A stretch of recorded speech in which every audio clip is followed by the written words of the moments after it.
Can I ask you a question this day? Do you feel at times like the world's really against you? You don't know how you're going to survive, and you wonder what it's going to take for you to survive in our world and in our culture at this time?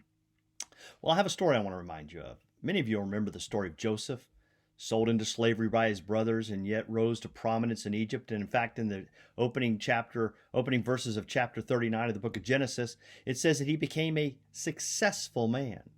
And yet again, he was accused of rape, thrown into prison, and yet again rose to prominence. And again, at the end of chapter 39, it says that the Lord was with him, whatever he did, and the Lord made him to prosper. Of course, that's not the end of the story of Joseph. He went on through much of his life, and especially finally confronting his brothers and his family in chapter 50 of the book of Genesis. And then it concludes with this one verse. As for you, you meant evil against me, but God meant it for good in order to bring about this present result, to preserve many people alive. Wow, what a story.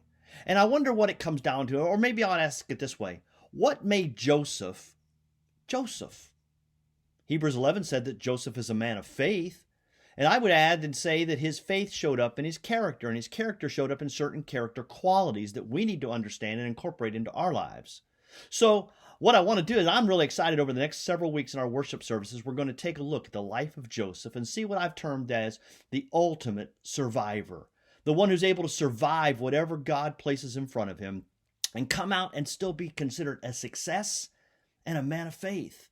You see, a person who survives in this world will be a person of integrity and purity and perseverance and humility and forgiveness and faith. And that's what we're going to look at over the next several weeks. So I hope you'll come and join with us and be a part of that. Now, let me just say this. While it's been great to begin to have some of you coming back to worship in our facility, I completely understand if you're still not quite ready to come back to the building for worship. And I hope you'll continue to worship with us via Facebook Live. And for those of you who've been watching online and are out of the area, we're thankful that God has brought us together during this time, and we look forward to our continued relationship with you.